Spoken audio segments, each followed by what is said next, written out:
Syiar tak mesti di mimbar.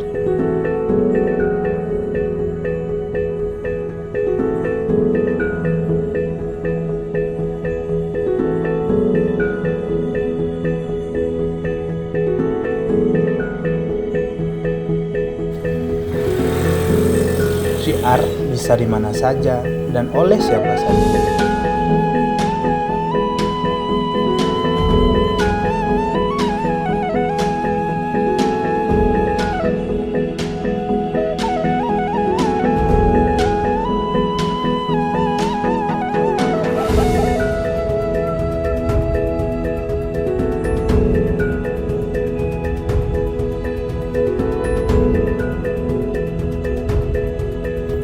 Mensyiarkan Islam adalah hak sekaligus kewajiban bagi seluruh penganutnya.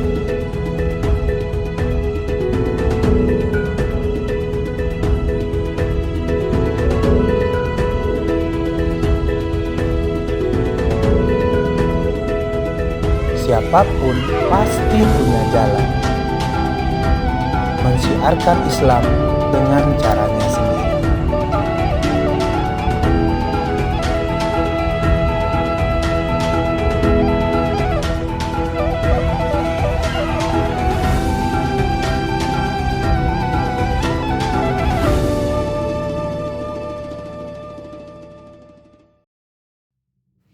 Islam, seperti yang diajarkan Rasulullah, adalah rahmat bagi semua.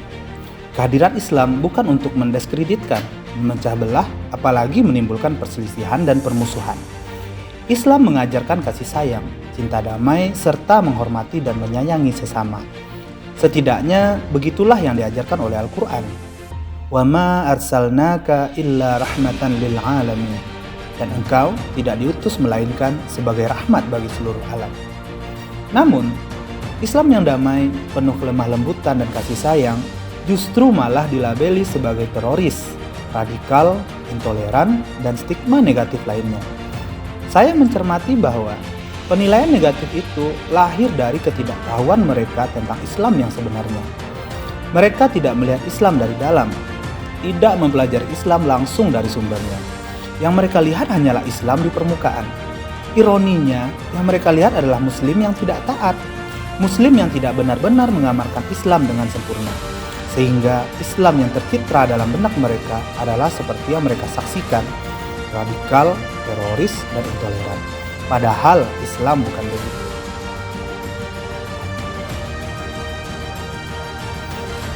Andai saja kita hidup semasa dengan Rasulullah, tentu kita akan melihat langsung Islam dari sumbernya. Atau kalau kebetulan kita kenal dengan Abu Bakar, sudah jelas kita akan menyaksikan secara langsung kelembutan dan penyayangnya seorang Muslim.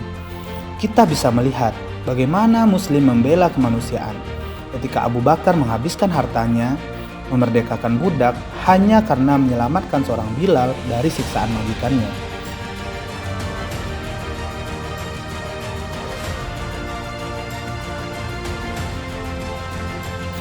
Atau mungkin bila kita bertemu dengan Umar bin Khattab, tentu kita juga bisa belajar langsung tentang sikap tegas seorang Muslim terhadap kebatilan, namun lemah lembut terhadap sesama. Kita mungkin juga akan ikut menangis ketika melihat Umar sebagai seorang presiden memikul sendiri sekarung makanan di tengah malam karena mendengar ada warganya yang kelaparan. Atau mungkin kita bisa belajar bagaimana menjadi orang kaya yang dermawan seperti Utsman bin Affan yang membeli sumur dengan harga mahal lalu tanpa ragu menggratiskan airnya pada semua warga. Atau anak-anak muda yang bila bertemu dengan Ali bin Abi Thalib akan tumbuh secerdas dan sepemberani Ali. Mungkin akan lahir generasi muda yang gagah berani, cerdas, santun, namun pemalu dan sangat menghormati perempuan. Namun sayang, kita tidak hidup di masa itu. Kita tidak melihat itu semua. Kita hanya umat di penghujung masa yang melihat Islam dari generasi akhir zaman yang terpaut jarak ribuan tahun dengan Rasulullah. Tentu sumber belajar kita tidak sesempurna Islam di masa Rasul. Sumber belajar kita tentang Islam adalah para ulama, para ustadz, pendakwah yang mengenalkan Rasulullah dan para sahabat melalui kisah-kisah heroik mereka dan mendakwahkan Islam agar yang kita lakukan serupa apa yang dilakukan Nabi dan para sahabat, atau paling tidak mendekati itu. Masalahnya, tidak semua orang memilih jalan menjadi ulama. Juga tidak semua orang mengerti dan mau membaca kitab, memahami dan mengamalkan kandungan Al-Quran, mendalami hadis Nabi, dan mempelajari sirah dan kisah para sahabat.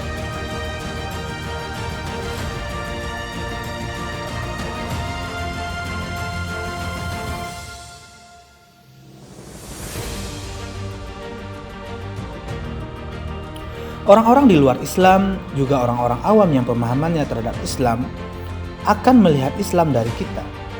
Mereka mengenal Islam dari penganutnya. Muslim seperti apa yang mereka lihat, maka seperti itulah Islam yang dikenalnya.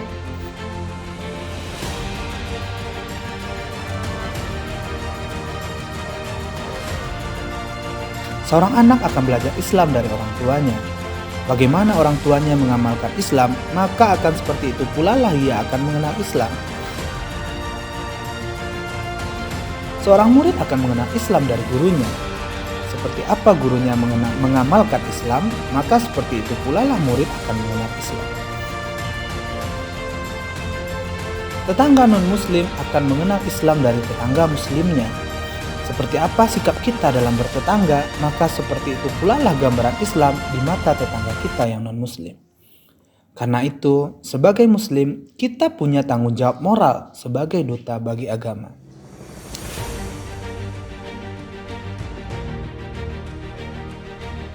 Bila syiar di mimbar telah diambil para ulama, ustadz dan para pendakwah, sebagai jurnalis, saya memilih lensa dan pena sebagai jalan dakwah. Dengan mata lensa, saya gambarkan kelembutan Islam melalui potret pribadi seorang muslim.